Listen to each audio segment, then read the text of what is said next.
those who have faith and begin to work to repair the faith that was broken. See, we had a faith system in us where we at least had faith in each other.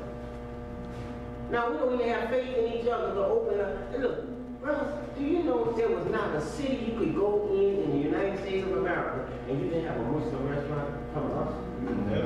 That's true. You remember those days? I'm telling you, anyway, I don't care if it was a small, like in Chicago, we had Salam restaurant and Shabbat restaurant. Right. Salam restaurant was the big one, Shabbat restaurant was small. But it was always good food. And you could go in there and get bean soup supreme, you know, bean soup supreme, you get bean soup with the whole wheat bread crumbled on top, and the cheesy corn across, and some old mama and nine.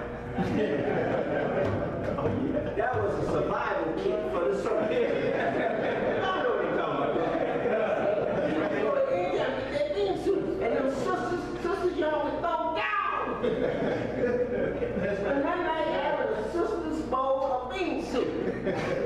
Now the only thing you can get from is busted upside the head, except in this kitchen over here.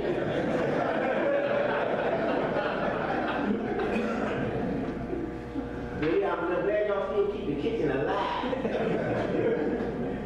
But some places, you know, ain't nothing there. And you change the foods, look like they went and got it from the outside and brought it in. But I'm not criticizing. I'm just actualizing what we need to do. But the only way you can do that is to unite. Now, I'm doing it. Yes, I am. My wife told me not to teach long today. You know we gotta get out of here. Look at some houses. Look at this, look at that. Y'all don't know. When you talk about a homecoming for me, well, I'm at home with you. Can you tell that? I'm serious. Y'all tell I'm at home. I'm at home. Yes. And I'm gonna talk like I'm gonna kick my shoes off and be up on the couch and talk. Might go to the refrigerator and get some. Okay. Let me take you to another part of the Quran. Oh, let me finish this up. وَتَوَصَّوْا بِالْحَقِّ وَتَوَصَّوْا بِالصَّبْرِ. وَتَوَصَّوْا بِالْحَقِّ وَتَوَصَّوْا بِالصَّبْرِ. Just the same verse, same chapter, same chapter. You know, الَّذِينَ آمَنُوا وَعَمِلُوا الصَّالِحَاتِ وَتَوَصَّوْا بِالْحَقِّ وَتَوَصَّوْا بِالصَّبْرِ.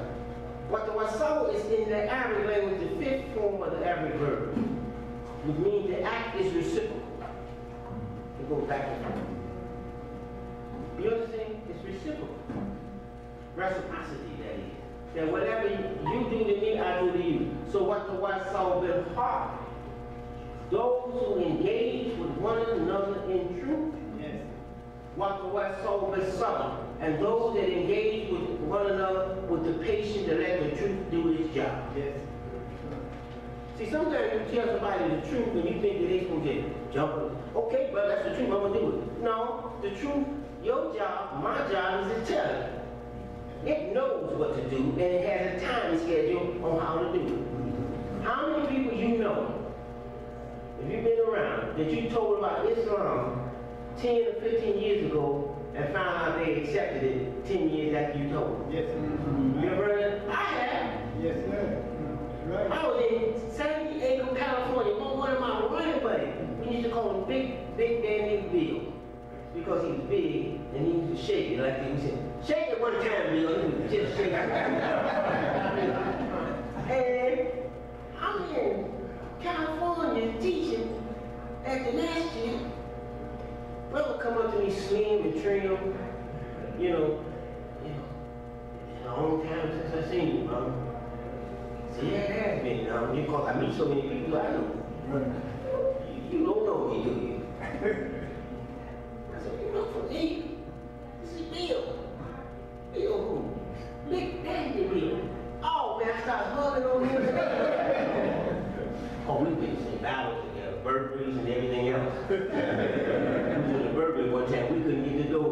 He said, let me get it. He hit that door. Boom! They would get into the safe. I can tell you, Mister. I went out with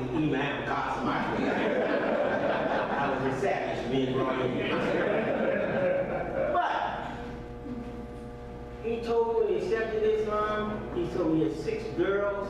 The oldest thing was married to him. He said, and they need to be married, brother, man, because they're getting wild. I live in California. But anyway, and others I met like that. And I know you have too. So truth works on its timetable. Allah knows when He wants you. Stop trying, well, you know, brother so-and-so, he left. Well, he might have never been here. You might have said that as soon as he got up, you know, so-and-so went back to the church, so-and-so did this. And he did this. He might have said they never left. He was so calm, he said they never left. Sometimes you can think that you left something, and a person's here, he's all working hard, but they never left where they wanted to be. And as soon as the jig got off of them, the restriction got off of them, they went right back on what they were doing. But the believers stayed committed. And that's what you got to appreciate among us. Now, so what's up the haq, what's up the self? We engage with one another with truth. Don't be afraid of truth. Why are you going to be afraid of truth? What good reason? You know, if I say this, brother, you know, I hate to tell you the truth, but the question is, why you hate to tell the truth? Who gave you that hatred? The devil. The devil not only made you afraid of truth, but made you hate to tell it. So therefore, I really don't want to tell her. I don't know how she's going to react. Well, if she acts right to the truth, and she's a believer, or he's a believer, it's going to be all right.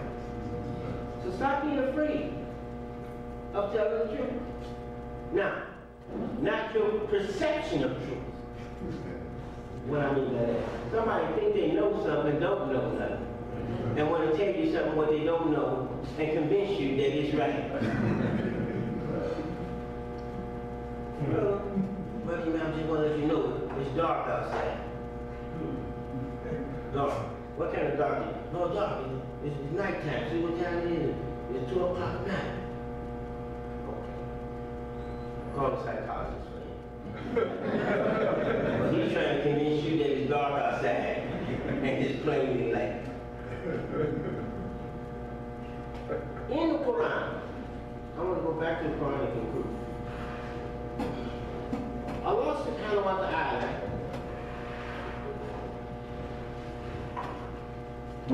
says, وَاعْتَصِمُوا بِحَبْلِ اللَّهِ جَمِيعًا وَلَا تَفَرَّقُوا وَاذْكُرُوا نِعْمَةَ اللَّهِ عَلَيْكُمْ إِذْ كُنْتُمْ أَعْدَاءً فَأَلَّفَ بَيْنَ قُلُوبِكُمْ فَأَصْبَحْتُمْ بِنِعْمَتِهِ إِخْوَانًا وَكُنْتُمْ عَلَى شَفَا حُفْرَةٍ مِنَ النَّارِ فَأَنْقَذَكُم مِّنْهَا كَذَلِكَ يُبَيِّنُ اللَّهُ لَكُمْ آيَاتِهِ لَعَلَّكُمْ تَهْتَدُونَ. And this is translated in this way. Hold fast to the rope that Allah extends out for you. وَلَا تَفَرَّقُوا, and don't separate yourself from it. Remember that you were in one time? And He فَأَلَّفَ بَيْنَ قُلُوبِكُمْ فَأَصْبَحْتُمْ بِنِعْمَتِهِ إِخْوَانًا, and He united your hearts that you became brothers. And remember, you were on the edge, in the brink of the pit of fire. Now this word, it's like, you know how something, like that bridge we went over? It's like you're on the edge of something like this, and you start slipping. You see? And you're on the edge, the verge of slipping off, going off, and somebody grab you. Would you appreciate something like that? Yes, you would. Allah says, وَاذْكُرُوا نِعْمَةَ اللَّهِ عَلَيْكُمْ إِذْ كُنْتُمْ أَعْدَاءً فَأَلَّفَ بَيْنَ قُلُوبِكُمْ فَأَصْبَحْتُمْ بِنِعْمَتِهِ إِخْوَانًا وَكُنْتُمْ عَلَى شَفَاء حُفْرَةٍ مِنَ النَّارِ فَأَنْقَذَكُم مِّنْهَا. Remember that you were on the edge of the pit of fire, and He snatched you back from it. That's Islam. Every one of us was enemies toward each other. We were made to be enemies. We were nursed off the tit of enemies. Left tit, right tit. From slavery. I was made not to like you at all. And you was made not to like me at all. Except I wanted something from you. Allah brought us together under Islam. Now that we're here under Islam, Satan is angry and don't want you to be united. So when you say, well, that's the Faraqoon, it means you separate yourself. But this is why it's important to get in these Arabic classes if you can. وَأَعْتَسِمُوا بِحَبْلِ اللَّهِ جَمِيعًا. وَأَعْتَسِمُوا is in Arabic what is called the eighth form of the Arabic word. Asl means to hold on. But the eighth form of the verb in Arabic speaks to an internal holding that has come from the outside. You're holding something from the inside. So when you hear this thing, when you think about a rope thrown out to you, it's like out there, right? You fell overboard, I throw you a rope to pull you in. You fall over the cliff, I throw you a rope to pull you in. I pull you up. That's one picture. But there's an internal rope that's here too, that holds you together. And to give you an idea of this internal rope, I had to bring you back to the womb. And there's what is a rope called an umbilical cord. You know about that? Where is it at? Outside or inside? Inside. And who's holding on to it? The baby is holding on to it. It's connected to the mother, but the baby is holding on to it on the inside. And everything it comes through that umbilical cord to nourish you and strengthen you. Right? Okay, so Allah extends to us an internal holding with the Quran. Stop being ritualistic there, just the outside. Internalize the Quran. Bring the Quran in you. Another idea of these ropes is veins. You got veins in your body? They extend it all over the body, and they connect the whole body together to what main center? The heart, right? And Allah says in the Quran that He knows what He created in human being, and He knows what his soul whispers. Because He's closer to him than what? Then his jumping thing. Hablun, same word. Hablun, rope. Waheed, the rope of the veins. Right? Alright, so here is the rope of the veins that's connecting you together. But let me ask you this question. Where was the Quran revealed to Muhammad?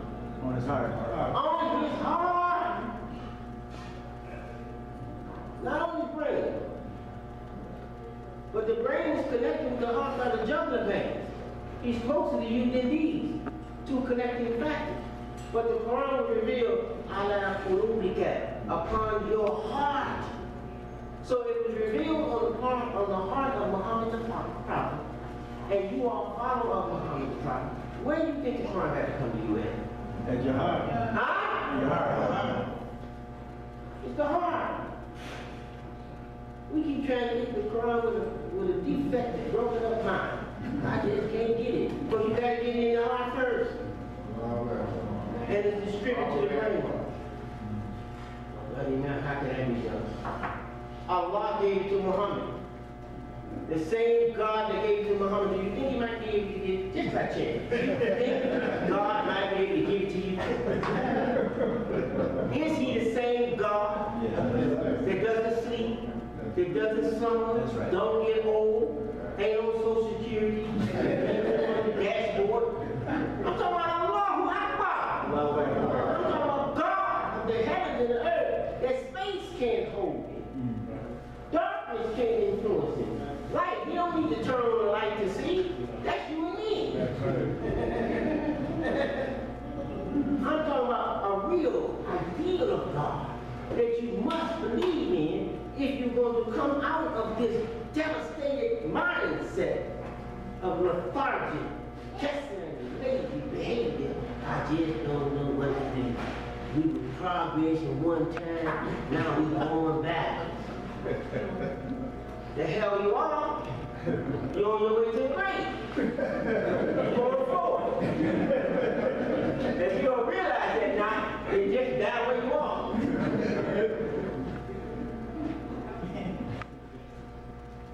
I love you. I love you all. Allah has put them in me through years of working in this community. And I used to wonder that, I used to be with me there, and I wonder that people be working against and doing this, and I tell you something, yeah, I forgot about that.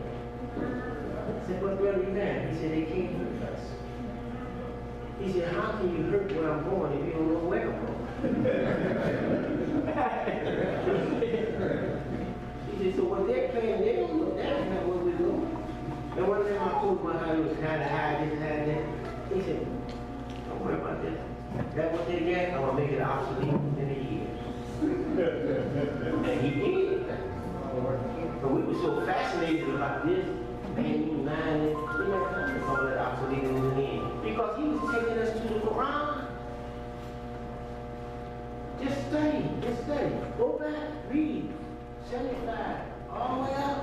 I said, I started telling you, man, in 1972, when he had Genesis class. Just now. You know, so he was constantly changing. Well, he changing up. We was the nation, now we're World Community Islam, now we're American Muslim Mission, now we're there. He know what he doing? He was freeing you up so you could come out of a box. Now all these groups are locked together in boxes, but you are independent. Masjid Wali Muhammad is independent. Masjid Bilal is independent. Masjid, you have your own government situation. You have your own imam. The imam don't work. You say, well, we want to go imam, whatever you want to do. But you're independent. You ain't got to call Brother Carson. Can you come in and correct Brother Tawheed? Hell no, I can't. But you must be a friend. Hey, I'm a friend of believers, all believers. What I mean by that is that you can't go tell on nobody. Tell God. Communicate with God. Work together. Come out of your own bitterness. You know, you have me an example one time. He said, I can't remember, some of you may remember. He said, there's a group of monkeys that get the jungle once a year. And they scream at each other. They spend time just hollering at each other. And for the rest of the year, they have peace. He said, that's what we need to do. He said, we need to come together and just holler at each other. You got to let it all hang out. One time hall, let it all hang out. And then let's go work. I love that man. Oh, I love that about right now. You all don't know what blessing Allah gave us in Imam Nabi Muhammad and his father Muhammad, Farah Muhammad. These were giants. That's right. Nobody could draw us out of this terrible situation we were in.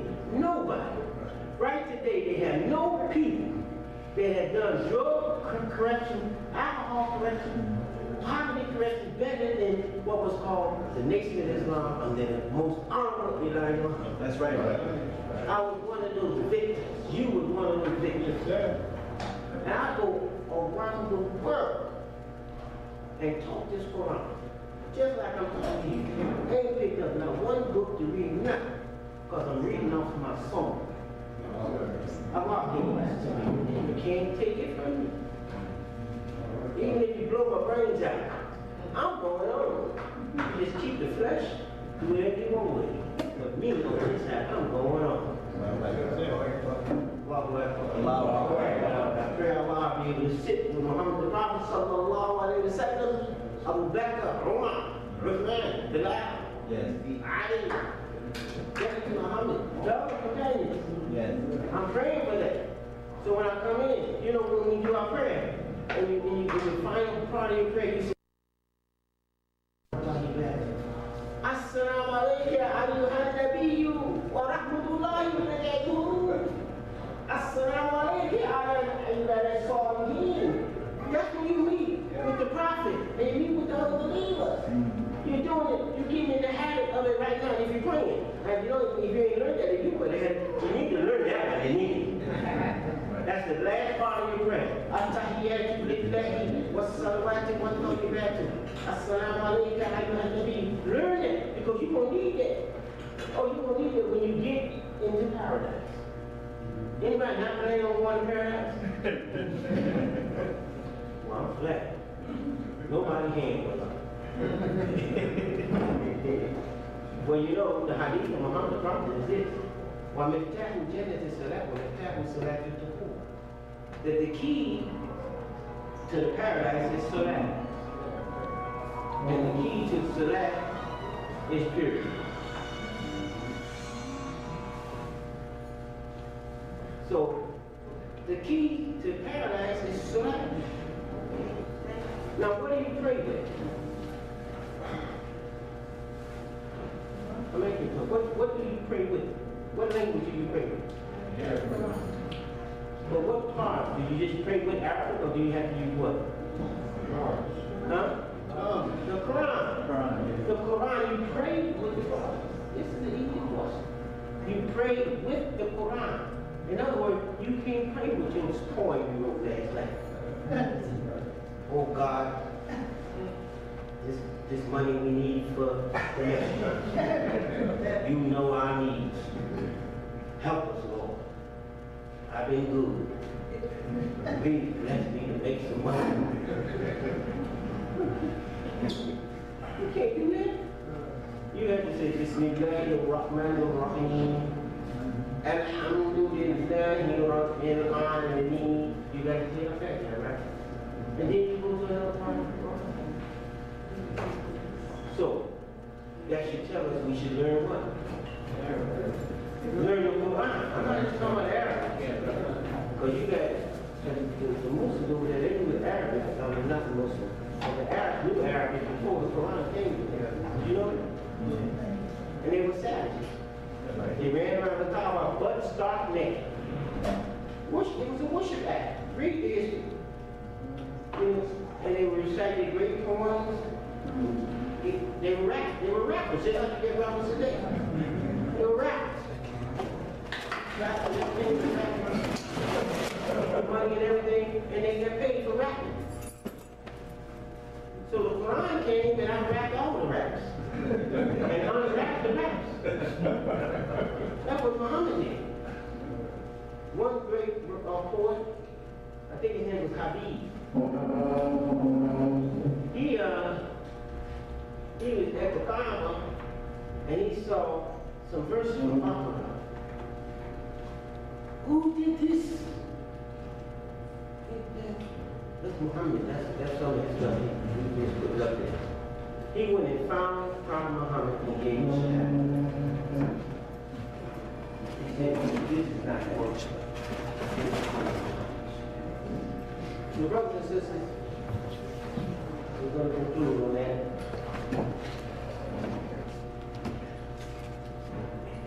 Pray Allah that you increase your faith, you increase your activity, so that we can deal and restructure the community. That's the whole piece. And you have to do a whole lot of talking and listening just so you can see that you got it. Now, whoever told you you didn't have it, is lying. You got it. So I thank you. I pray Allah hope to be back here again in March, inshallah. And put it on my schedule.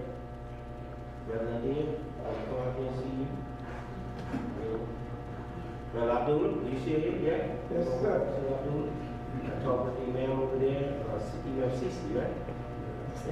You know? So I'm about trying to bring back unity. Ain't no reason why we should be working together. Now we brought them on the ship together. I saw you on there. You were from a different part of Africa, but we all got thrown in the same lot. They made us all niggas at the same time. Raped our mamas, our sisters, our daughters, everything at the same time. Right. And raped you too. Right. So all I'm saying is that we have a unified history that nobody else has. Who do you know in the world that you can just meet any place? I can go from here to California and see somebody on the street and say, "What's happening, brother? What's going on, my sister?" We call each other brothers and sisters like no other people. That's right. Why? Because we are. We don't know who was taken from our ancestors' breasts and soul over here. We might have married them yesterday. That's right. Or married into the family. Yeah. So they got all this ancestry tracing and everything. You'd be surprised who's your brother and your sister. And they made it mama with son. You know, do you know that that's supposed to kill the lineage of a thing? You cannot take a horse from his mama and make him back with his mama. It would destroy the bloodline. They made us with each other. Yes, sir. Father and daughter. Etc. We were supposed to be destroyed. Allah saved us. Only Allah reached into our spirit and saved us. And you think I'm going to turn away from this, brothers and sisters? I can't do it. You can, but I ain't doing it. Are you with me? Yes, sir. People say, we with you, brother, now. Allah Akbar. Yes, sir. Yes, sir, brother, man. I certainly enjoyed it. And I have a two-part question. Yes, sir. You know, when I was born and raised right here, sitting on the same minister's class, that's why I think I used to see you, but at that time, I was Minister Michael Rozier from Muhammad's Mosque number 16. Yes, sir. Lansing, Michigan, where I was born and raised right here. But you raised the point that I always wanted a better understanding of from W.D. Muhammad. You talked about the heart. The Quran says that Bilal entered paradise before the prophet. What do you understand about the Quran saying correctly, entered paradise before the prophet? Beautiful question. Imam Muhammad, he explained this once. He said that the prophet said he had a dream. And in the dream, he saw the footsteps or the sandals of Bilal ahead in the paradise. Now, he said, does that mean that Bilal was more important than the prophet? No. He said you have to look at the mission of Bilal and what his job was and what Allah raised him to do. Yeah. Bilal was a slave, right? A slave that came to Islam without even meeting the prophet. He heard about the prophet. He heard about the message of the prophet and decided then he's going to be free. And they whooped Bilal, beat Bilal, and he was freed by Abu Bakr paying his ransom. You're familiar with the story, right? Yes, sir. He said, this man, don't look at the figure, look at the principle of what the figure stood for. Bilal represented a nature in the human being that heard the call of God even before he met the call, Muhammad the Prophet. And what did Muhammad do with Bilal? He chose him to call humanity. That's what he represented. And he's telling us, he said, that's what you all have to see. You all have to see that you are responsible for calling people. Yes. So the habits of Bilal, when I say habits, footsteps represent habits. Imam Muhammad said, you don't say, I'm going to move my right foot, I'm going to move my left foot. He said, you move your feet by habit. But your feet also represent what? Your foundation. You stand upon your feet, right? And what's on the bottom of your feet? What do they call? Soul. Soul. S-O-L-E, soul, right? Right. S-O-L-U, soul. Right? S-O-U-L, right? S-O-L-E, S-O-U-L, and S-O-L-D. Soul. Right. Imam Muhammad said, Bilal never sold out his soul. That's you. Even though you were sold into slavery. Look what's going on. When they said we have closed every avenue in which light might reach the minds of the slave. And as long as we keep those lights out, we can forever keep them on the level of the beast of the field. Are you on the level of the beast? No. You're in the message right now. And someone and some mind is angry because you have come to your senses. So Muhammad the Prophet sallallahu alaihi wasallam, that's our leader. That's what we follow. And we're working hard to invite people to Islam by inviting them to the Quran and Muhammad the Prophet sallallahu alaihi wasallam. So it's a lot. It's a lot. But Bilal was a follower of Muhammad. And he was saying that the character of Bilal and his disposition would give him paradise. I heard WB say it was heart. And what? I heard WB say it was Bilal's heart. It's his heart. Yeah. In fact, he gave a talk called With a Child's Heart. He said we had that love for the white man like a child has for his parents.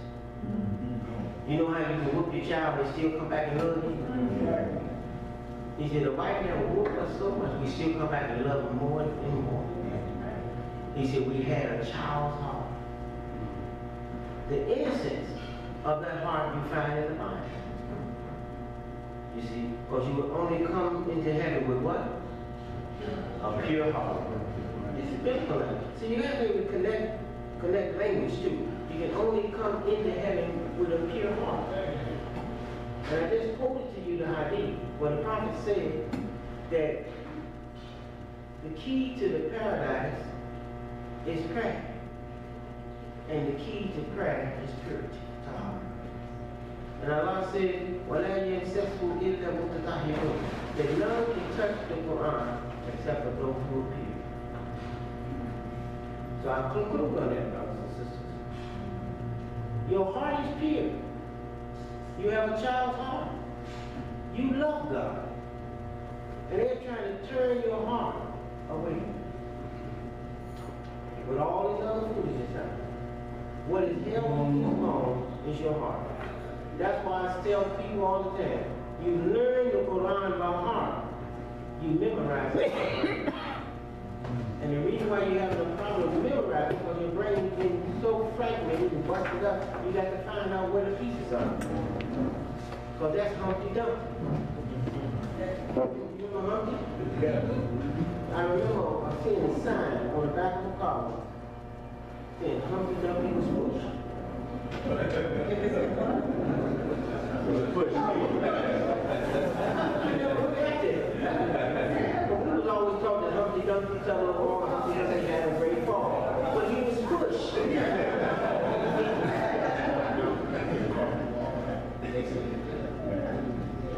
And what was Humpty Dumpty? An egg. That's what we said. When you're egghead, this is Humpty. It's been dumped.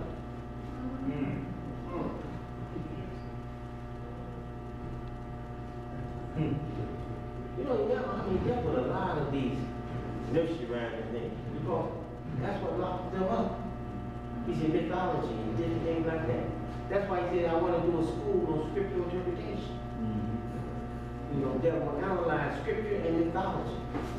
Because a lot of the myths have been put in right at the child's level. So we get this Quran, he said, and our sisters begin to recite the Quran at an early age for the children, you will see us liberated much quicker. But where's our school? You know, Brother Nadir, he invited me to the school. I want to come there. You see, he has determination to have a school. You know, we should have that same determination. How many of you love Claremont Hawkins? I'm on white mom. Do you know she was willing to die at her doorstep not to give her children to this school system? I'd be dead as the door down here before I do tell me to get my children. They've been incarcerated. His father and her husband was in jail. She held the fort, never broke from his instruction. He would send messages to her.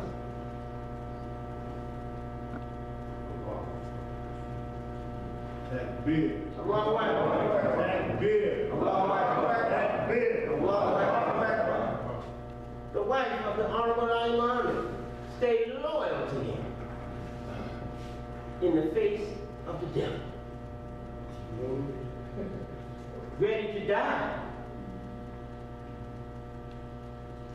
Now all of a sudden,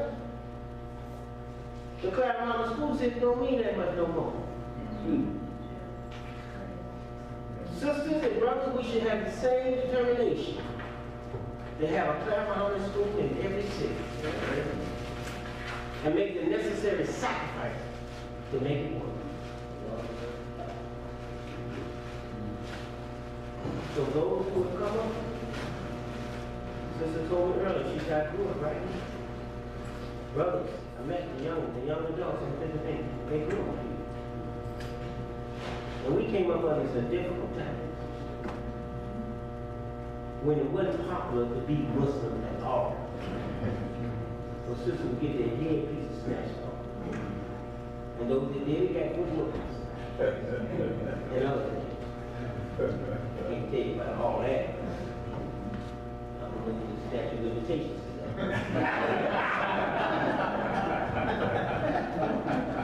But I'm from the old school. And I'm still a soldier. I tell people right now, well, you still sound like you a lieutenant. I said, I got my uniform under here and I went looking for a phone booth.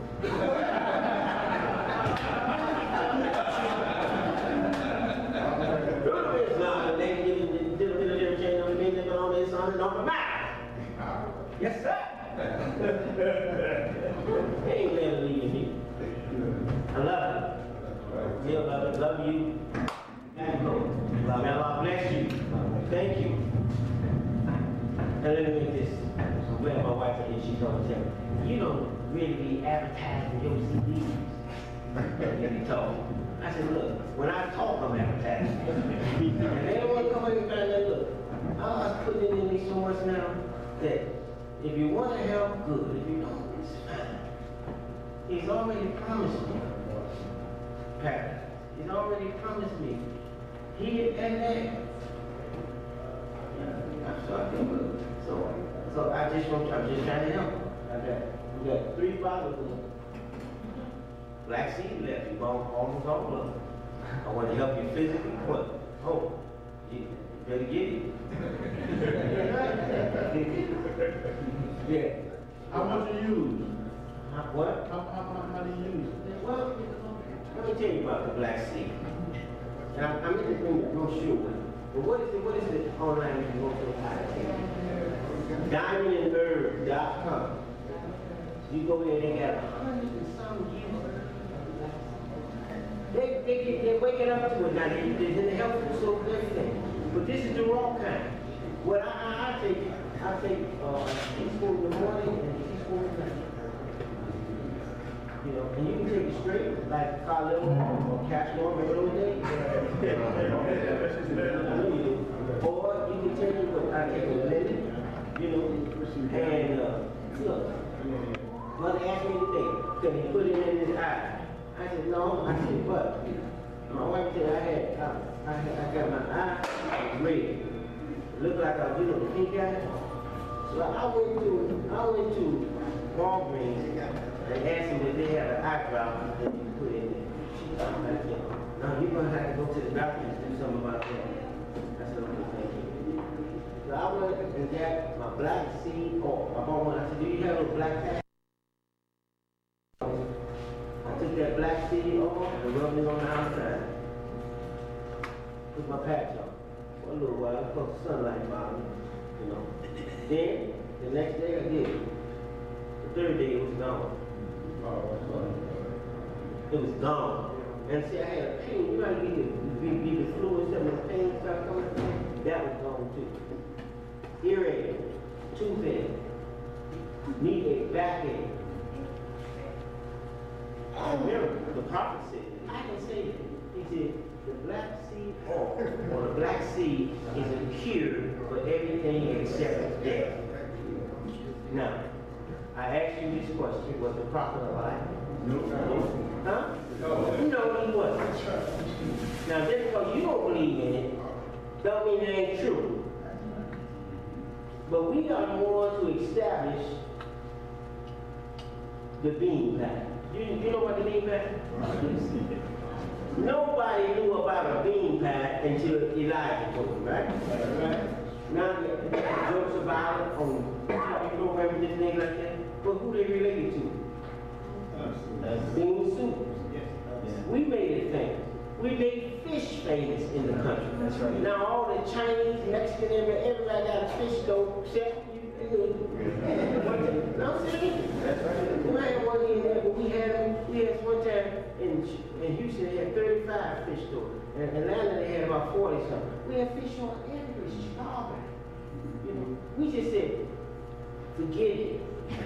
Everything. We had a school in every city. Now we're down to about 10 or 12. And everything. You know, the masjids were full. Now it's hard. Can you come out? I ain't coming. I gotta watch the game. Brothers and sisters, Allah gave it to us. Detroit is ours for the taking. They come in here, and are they coming in buying it up? They buying it up. Whole neighborhood. You ain't gonna even be able to live no place. Except on the outskirts of the Potomac River or something. And we just, what's next? Allah has blessed us. Trust Him. Trust Allah more than you trust your own mind, what you see. I don't know about that, Imam. Ask Allah to bless Imam Tawheed. Yes, that's right. Pray for him. Yes.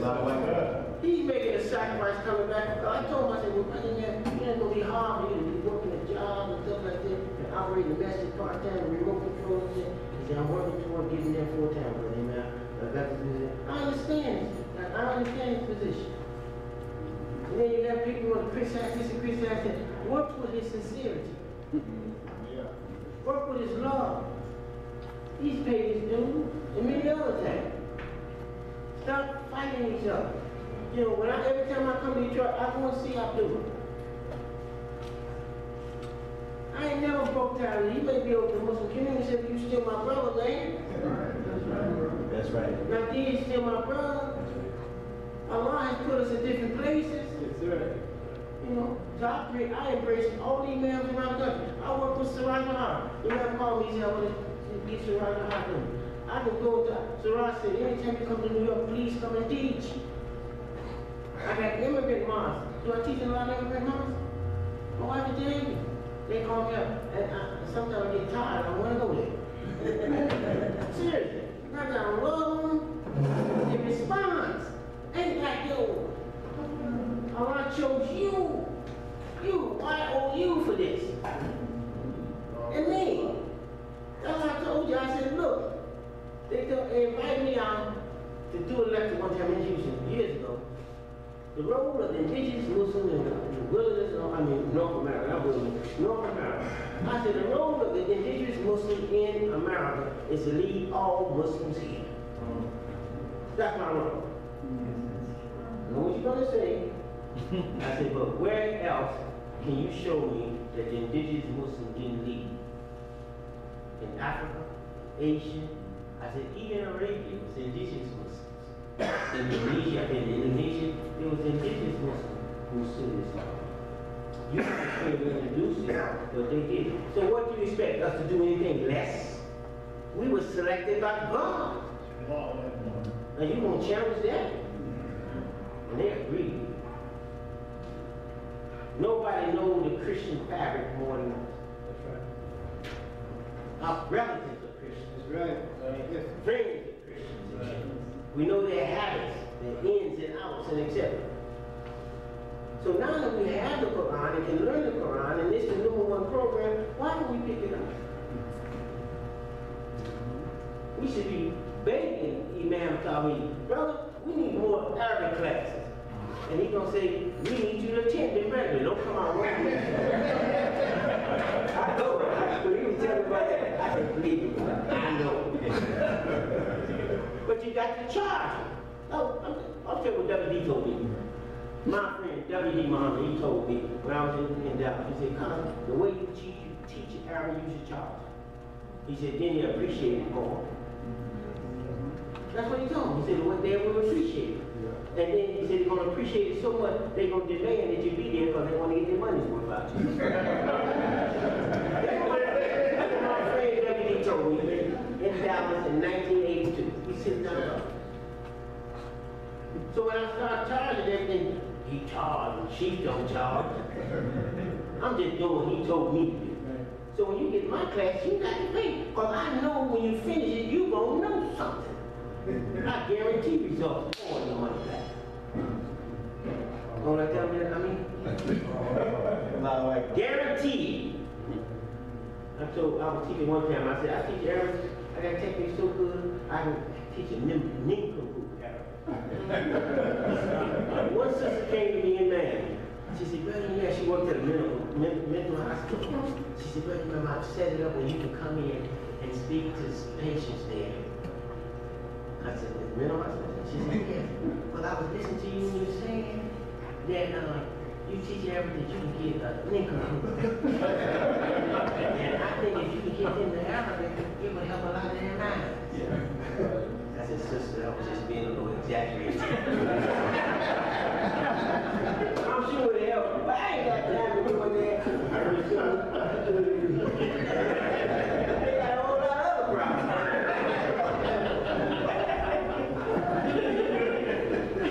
But you nigga boots here, I can take you. I can take you from Alex to Yak and a whole lot of other places. And they ain't gonna take you on. I'm telling you, I've lost my witness, I've done it. But I don't knock nobody else. If whoever teaching, I applaud them. But Allah has blessed me through trial and error. I need to beg him. Allah, help me get this, so this community can get this Quran. Use this technique, use this technique. So I got techniques on top of techniques. But the most complicated. How many of you have my book, Birth of Arabic Word? Oh, you just one person? Allah bless me to take the birth of the Arabic word and simplify it. My good friend, Salim, used to be married. He called me up one day. He said, brother, yeah, I want to check out all the Arabic book, deal with the 10 forms of the word, and yours is the best one I have seen. He said, I'd like to get your permission to use your book in my class. I said, you don't need to get my permission there. That's why I developed the book for that purpose. You know? Now, you might say, well, we don't like him. I'm not into that. I love all Muslims who's working with me. I let Allah be the judge. You see, you know, we've had imams and people and etc. help the way they can help and etc. And sometimes we as followers ain't fit for a leader. Imam said that one time. He said, this assignment was given to me by Allah. He said, I'm going to leave a long time ago. He told us in 1976, when he came, 75, 76, he said, look, he said, I wasn't coming back to this community. He said, I was going to start teaching on the African continent and let y'all hear about me from over there. He said, but Allah sent me back. And he said, and the good son will complete his father's work. And there's other conversations I have with him. So he told me, he was talking with his farmer. And he was talking about all the problems in the community. So he said, I wanted to ask my father, what did he want me to do? He said, Daddy, is there any advice that you want to give? He said, my father was looking down like this. He looked up at me and he said, son, it's best if the man going out should interfere with the man coming in. He said, now, I already knew what to do. Because he said, I had mastered the Quran and the Bible 2 years before I came into leadership. He said, but out of respect for my father's work in his community, I was obligated to ask. And when he told me that, he said, I already knew what to do. So he went to work, and he knew the difficulties that he was going to have with us. All of us. But he systematically dismantled 2 armies without firing 1 shot. NGT, FOI. Next thing you know, they wouldn't exist. And he began to move people around to get them out of situations where they had made bad marriages, bad situations. A lot of things he did, and inshallah we'll talk about it more as we come up here and say, but you need to understand that he did his job, and Allah took him. Yes, sir. Right. When I got the call, my wife can tell you I got the call, when I'm on the phone. Wally Green in Chicago. He said, ma'am, I know why you called. He said, I'm watching you bring the body out of the house now. I blew the phone and I said, oh Allah, how can you take him when he hadn't finished his job? He didn't finish his work. Allah said to me, right there in my bedroom in Florida, he's finished his work, you finish yours. I did just like that. Wow. Everything that I talked and discussed with him now on what he wanted me to do, I was free. I wasn't worried about the criticism or the criticizing. I wasn't whether you like me, talk about it. That didn't bother me no more. Well, here come good. We don't want to listen to you. Good. Didn't bother me. Because I was free. Do you know what it means to be free? No, you really. Some of you do. But it's truly an excellent feeling. So I can work with anybody. When I'm preaching, he working with Sarah. He's working with it. You don't bother me. Because I'm free with the Quran. Allah guides me with the Quran. He guides you with the Quran. Do you believe it? Yes, sir. I hope you do because you ask for it all the time. And you know, Sarah al-Mustaqim. Right. Guide what? Us on the straight way. Now if you ask him for guide and he gives you guide, what you want to? I want that right now. Give me another one. Let's be for real. That's the problem. You want conditional guidance. I want guidance from you guys under certain conditions. I want a wife, but I don't want that one. I want one, you know, I like that one like that. But that's the one that will compliment what you're doing. Well, she ain't cute. Okay, I'm gonna give you one cute, and then you get a half cat. Oh, you sister, you get a pimp. Oh, he said, so fine. Nigga won't work.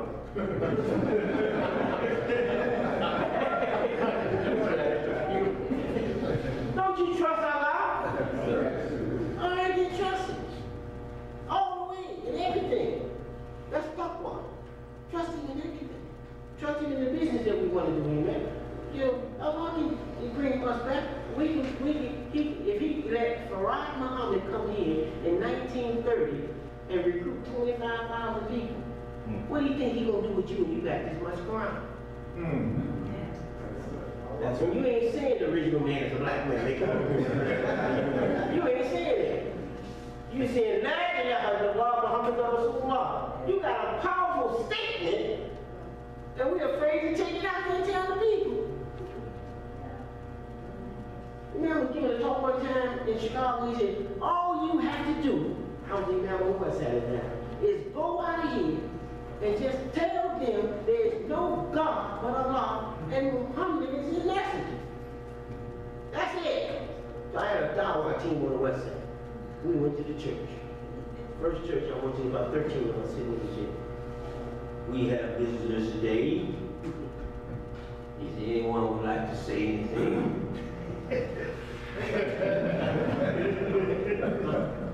Stood up. My name is Imam Qasim Ahmed. I'm from the World Community in Islam in the West. And I'd like to say to all of you, there's no God but Allah. Muhammad is his messenger. The next brother got up. Everyone got up and said the same thing. I began to do that all over the board that I create havoc on their website. Now I have to tell you, we had to have a meeting with all of the preachers. You know, to set up. The Muslims is coming to take over. They're coming into every church. You know, what the man was he was. I was just enthused. I wasn't scared. He said, go out just tell them. I just did it. Got thrown out of a few churches. But when I got to Dallas, I was very polished. Allah blessed me to speak in 500 churches. You know, in a 3-year period. And only marched on one with the Craig. And the man loved so much what we did with Craig in Dallas. He said, I want to do the final march here. And that's when we had the Craig March there in Dallas. And we had preachers taking the images down in their church on their own. One brother said, Imam, I know what the Bible says. That he had like lamb's wool and feet like burnt rags. And that up there ain't no lamb's wool. Coming down, Imam, coming down. All right, it's a true story I'm telling you.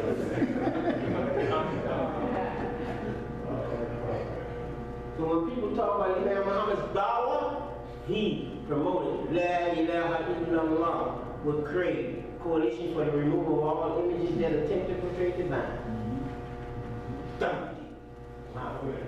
My leader. If you don't like it, don't worry about it, you will in time. Allah will bring the love into your heart. Don't make me sound like a preacher now. Let me get back out of the church. So, brother, ma'am, I'm going to conclude here. I'm going to do it. Yes, sir. What website did you give for that area, black area? DiamondHerbs.com. Go to it, diamondherb.com. And study the Black Sea. The prophet told us about it. They've been studying. There's two, I can't pronounce the name. There's 2 ingredients that's in the Black Sea that's not in any other plant on the planet. And they're trying to find out exactly the maximum ingredients. So they're trying to figure out. My good friend, Carl Salahuddin, that was living down there. He has lung cancer. His wife called, I left some black seed down there. I told him, don't take it while he was on chemotherapy. He had one more thing to do. Because the black seed builds up the immune system. Chemotherapy tears it down. Right. So you have a war immediately. So wait till you do your last thing. So, and he was very weak. Why said he was very weak? Could not talk and everything.